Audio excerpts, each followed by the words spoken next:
Olá pessoal, sejam bem-vindos ao meu canal. Continuamos nesta sexta-feira, dia 6 de setembro de 2024. Eu avisei lá no vídeo de previsões da semana no domingo que essa semana seria tumultuada, seria tensa, que nós teríamos surpresas. E no vídeo de ontem eu mostrei que nós teríamos problemas aí envolvendo lideranças que iam receber ataques tanto de aliados quanto de inimigos. Conforme a hora vai passando, vão chegando novas informações que vão trazendo uma configuração um pouco mais clara dessa denúncia envolvendo o ministro dos Direitos Humanos, o Silvio Almeida, denúncia de assédio sexual. E os sinais estão aí. Lula já deu a sua afirmação. Quem comete assédio não fica no governo. Veja que ele não colocou assim numa interrogação se cometeu assédio. Ele fala quem comete assédio. Então ele coloca a frase muito claramente, meio que como se ele já soubesse de alguma coisa. O silêncio da Aniele é outro sinal. Afinal de contas, se não tivesse acontecido nada, ela viria e simplesmente falar, não, é intriga da oposição. Mas ela se calou. Aí quem cala consciente do que está acontecendo. E a Janja, com a sua imagem, colocou aí muito claramente de que lado ela está, né? Do lado da Aniele, portanto, do lado de quem está denunciando. O que mostra aí uma implosão interna no governo. Isso é muito perigoso e eu não vou tratar nesse vídeo, eu já conversei no vídeo anterior sobre o que eu penso sobre essa questão toda da denúncia e como que isso deve ser conduzido do modo institucional, do modo jurídico, que são as coisas que tem que ser. Quem é que tem que se pronunciar e quem é que tem que que tomar atitudes em relação a isso?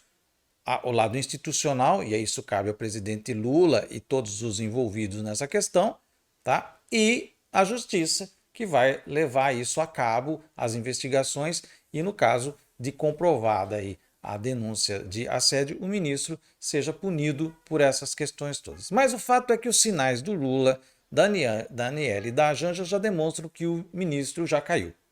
Né? Basta apenas a gente aguardar algumas horas essa notícia surgir aí na mídia, que o ministro cai. Essa implosão que eu falo dentro do governo, porque dá a impressão que ali dentro existe um paredão, né? Em que o governo consegue avançar até um certo terreno e dali para frente existem algumas barreiras. Por que eu estou dizendo isso? Pelas contas e das informações que estão chegando, já existem denúncias há muito tempo aí com relação a esse ministro. Por que agora elas foram colocadas a público? E por que isso foi por intermédio de uma ONG internacional e não pelos mecanismos normais da justiça brasileira? Essa é a pecinha que está deixando todo mundo não com uma pulga, mas com um pulgueiro atrás da orelha. Por que precisou vir pelo Me Too? Por que uma ONG internacional, e a gente tem uma certa, eu pelo menos, tenho muitas reservas com as ONGs internacionais aqui, principalmente essas que vêm da democracia liberal, né? Porque são aquelas mesmas que fazem revoluções coloridas nos países que mexeram lá na Ucrânia, né? Que colocaram o Zelensky no poder e que estão aí tentando fazer revoluções coloridas em outros países, mexeram no mundo árabe e tudo mais. Então, eu tenho sempre um pé atrás com essa questão. Então, o que eu estou colocando aqui para a gente analisar? Né? Por que essas denúncias ficaram até então represadas até agora? São 2 anos de governo, a coisa não aconteceu de ontem para hoje. Né? Se existem elementos, e pela fala do Lula, pela imagem da Janja, pelo silêncio da Aniele, me parece que essa situação já vem maturando faz tempo, mas ninguém tinha coragem ou não tinha condições de avançar nisso daí. Por quê? Existe alguma chantagem ali dentro? O que acontece dentro do governo que não se consegue avançar em determinadas coisas? O que está acontecendo? Uma coisa é a relação com o Congresso, a gente já sabe das chantagens do Arthur Lira, isso já é claro, mas parece que dentro do próprio Poder Executivo, dentro dos ministérios e da secretaria, levantaram ali uma barreira e o Lula ele tem um certo cuidado, porque dá a impressão que se ele bater nisso com força, pode explodir alguma merda aí.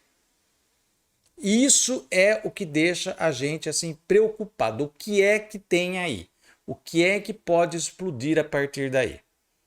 Será que o Silvio Almeida tem algum trunfo que pode colocar o governo em maus lençóis? E por isso se teve medo de denunciar, mas agora a coisa explodiu via Me Too e não conseguiram segurar? O que é aquilo que eles estavam segurando? É uma possibilidade. É uma possibilidade. A gente tem que começar a pensar por esses lados, né, gente? Começar a analisar.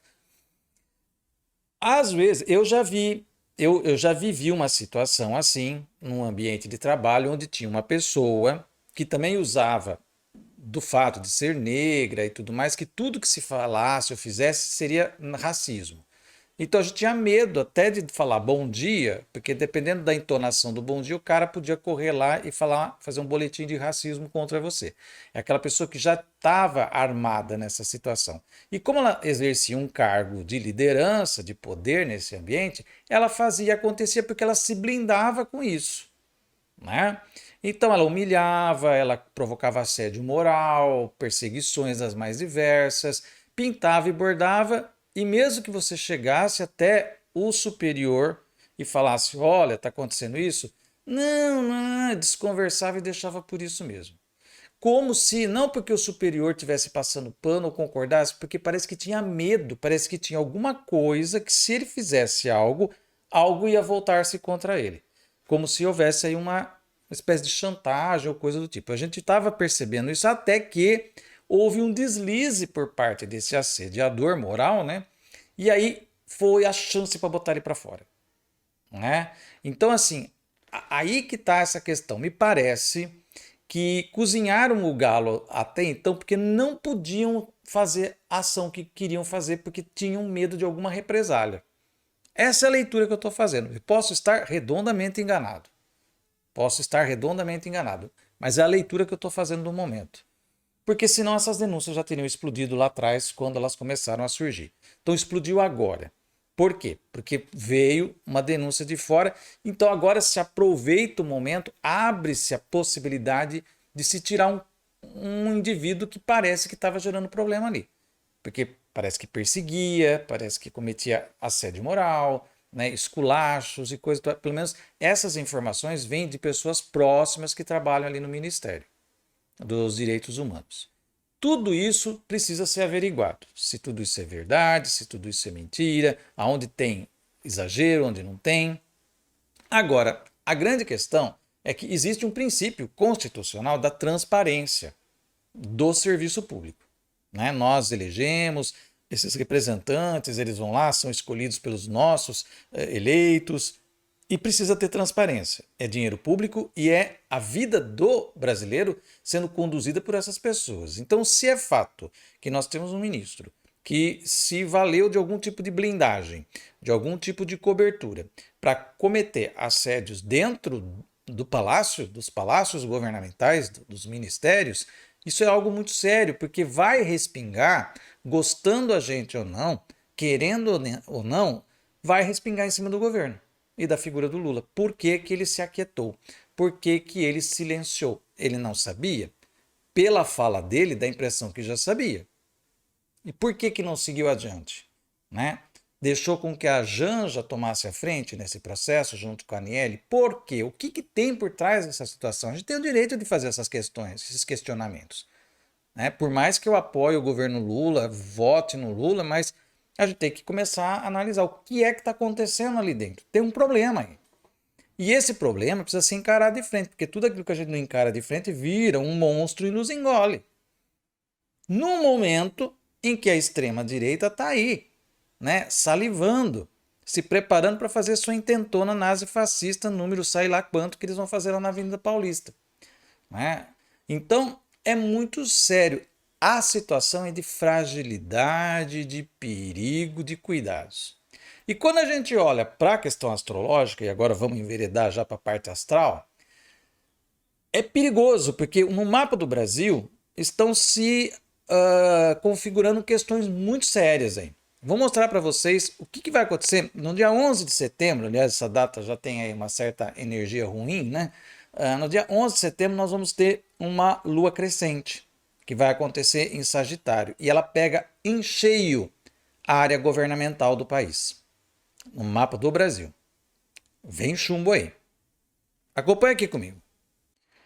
No dia 11 de setembro, né, às 3 horas da manhã, nós vamos ter aqui Lua a 19 graus de Sagitário, quadrando o Sol a 19 graus de Virgem, tá? E ela fazendo também oposição praticamente quase exata com o Júpiter e com o Saturno, ou seja, forma uma cruz aqui, ó. Saturno nessa ponta, Saturno em trânsito, o Sol junto com o Sol do Brasil, porque vai ser alguns dias depois da Revolução Solar do Brasil, do aniversário da independência. E aqui, Júpiter nessa ponta em trânsito, Lua em trânsito. Então fecha uma cruz pegando justamente as casas angulares do mapa do Brasil, que são as mais fortes, as casas angulares, né? Com um Saturno fazendo oposição ao Sol, por movimento retrógrado ele está voltando para essa posição, trazendo aí pesados fardos, principalmente para o Sol, que representa a liderança da nação. Então, alguma coisa está se formando, gente, tá? Alguma coisa está se formando aí que vai além dessa questão do ministro Silvio Almeida. Prestem atenção, gente. Normalmente, aqui eu venho mostrando algumas situações, elas vêm se confirmando, né? E isso é algo preocupante. A Lua crescente, ela cai na casa 10, que é a casa da governança. Então, ela coloca em foco o governo, o executivo, tá? O que aqui mostra uma crise anunciada. Uma crise anunciada, tá? E que vai trazer desdobramentos perigosos aqui.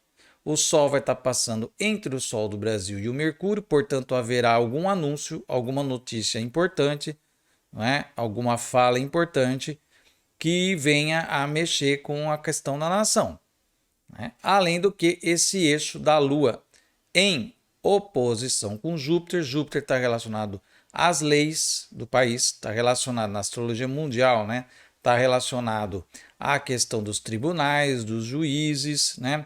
Vai estar passando aqui na casa 4, o que pode mexer com as concepções e crenças da população em relação a uma liderança, havendo prejuízo por conta dessa oposição da Lua aqui. Então, gente, o quadro não é bom. Aqui forma uma quadratura, tem uma cruz em cima do mapa do Brasil, tá? E isso me deixa um pouco preocupado, né? Do que vem vindo aí em termos de movimentos que podem ser, inclusive, de dentro do próprio governo. Movimentos quinta coluna, vamos dizer assim, tá? Além já da oposição direta que vem da própria extrema direita, causando aí todos esses embaraços que a gente vê, principalmente no Congresso Nacional. Então, gente, vamos aguardar, porque a semana que vem também promete aí, né, principalmente nesse período 11 de setembro, que se não me engano é quarta-feira, né, e teremos aí movimentações que podem colocar o governo numa saia justa aí, tá, gente? Então, preparem-se, porque as turbulências só estão começando. Já sabendo de antemão que o ano de 2026, que está praticamente aí, logo já está aí, né? É um ano chave para o Brasil, por conta de configurações astrológicas que eu já delineei aqui várias vezes em vários vídeos. E tudo isso que está sendo cozido aí, né? Eu fico muito preocupado, porque me parece que existem algumas cascas de banana dentro do próprio governo. O Lula tem inteligência, tem sabedoria para identificar isso, ele consegue, sempre conseguiu se dar bem nesse mar de tubarões, né? Mas agora, com esses movimentos, ONGs internacionais, né? Um ministro caindo, dá a impressão que é apenas uma situação pontual. O ministro cometeu assédio, então ele vai perder o cargo e vai ser julgado, ok. Mas não fica só nisso, porque isso está com outra camada, e mais outra camada, e mais outra camada, e é isso que me preocupa. É isso que me preocupa. Tem mais coisa aí. Tem mais coisa. Se vai ser liberado agora, não sei. Mas isso daí vai, e vamos aguardar, porque preste muita atenção nas falas, no pronunciamento do presidente Lula quando ele for decidir, e eu tenho quase certeza que vai se decidir pela saída do ministro. Não tem, fica insustentável a situação dele ali, mas pode ser que ele dê uma dica, né, meio que daquele jeitão dele, né, de falar as coisas. Pode ser que ele dê uma dica do que é que está acontecendo. Eu acho que você também está com essa pulga atrás da orelha. Você está percebendo já faz algum tempo que tem alguma coisa que não anda bem aí. Se por um lado o governo está tendo seu sucesso na economia, né, caiu o desemprego, inflação caindo, né, o PIB crescendo além da expectativa, popularidade aumentando, né, essa parte, mas tem alguma coisa que me parece que tem uma bomba ali que ninguém passa perto, tem alguma coisa, algo blindado que ninguém pode falar, ninguém pode relar, porque pode se voltar contra alguém lá dentro do governo. Tem alguma coisa. O futuro vai mostrar que eu tenho razão. Quando explodir, vocês vão falar, ah lá, o Carlos falou, tem coisa aí. E o Lula, como já é gato escaldado, porque já ficou preso 600 dias, né, inocentemente por uma armação que foi feita contra ele pelo Sérgio Moro, apesar das pessoas de má conduta, de mau caráter, querer imputar um crime que não existe provas em relação ao Lula, mas elas querem porque querem, porque querem. Como ele já tem ele é safo, eu acho que ele está usando dessa sabedoria que ele teve nessa experiência tão complicada para tentar ir desarmando os fios dessa bomba devagarinho para não explodir tudo. E nesse processo aconteceu essa história aí do Silvio Almeida, né, que parece que está precipitando as coisas e obrigando o Lula a fazer algum movimento. E isso pode trazer aí uma crise, pode explodir uma crise que vai ganhar outros recortes, outras camadas. Vamos aguardar, gente. Vamos aguardar, porque a minha intuição está gritando hoje assim que tem algo vindo aí e a gente tem que tomar cuidado. Nós vimos o que aconteceu em 2016, nós vimos o que aconteceu, aliás, hoje, né? 6 de setembro de 2018. Vamos lembrar desse dia também, né? Vamos ver o que está acontecendo em São Paulo. Gente, cuidado, cuidado, porque tem coisa aí. Tá aí o recado. Se você gostou desse vídeo, dê um like aqui, deixa aí o seu comentário, compartilhe esse vídeo nas suas redes sociais. Se você ainda não se inscreveu aqui, vai lá no botãozinho do inscreva-se, aperta até parecer inscrito e também ative o sininho, assim você recebe notificação toda vez que eu colocar vídeo novo no canal. Eu vou ficando por aqui, até o nosso próximo vídeo e um grande abraço.